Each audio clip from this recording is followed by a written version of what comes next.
Number 7, Redondo scored a huge 47-7 victory over Santa Monica last week, improving to 4-4 overall and 2-1 in the Pioneer League.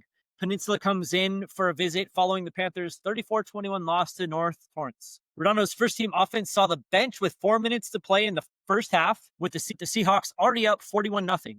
Cole Leinart threw for just 83 yards and a pair of touchdowns. Ausmus added 2 more, but it was Redondo's defense and special teams that led the way. Santi De La Torre recovered a fumble on special teams. Esparza had an interception. Mikey Ricardo had a pair of sacks.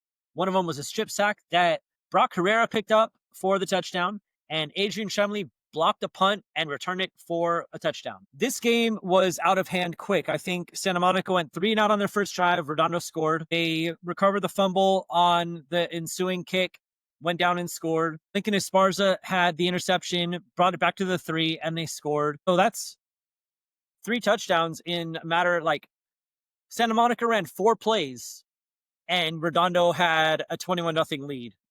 That right there, and I know that we talked about that earlier with the Torrance bulb, but I think that if Torrance's defense can exploit the mistakes that Santa Monica makes, that game's going to be a boat race quick. Yeah.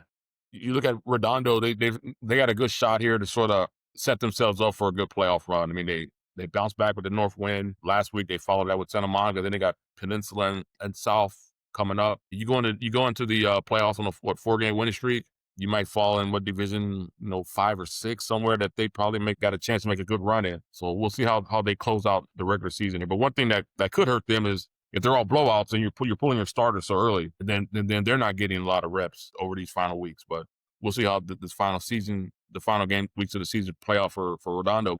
I remember when I got locked into Redondo, I was called Coach Ellison, and it comes and gets me out. He goes, "I'm really sorry you had to see that game. That was the Costa game." And I could tell that he had such high expectations for this team, but as a coach who's played in college, who's played in the pros, he has to kind of level his expectations, understanding that he's still dealing with teenagers and things may not always happen the way that you want them to.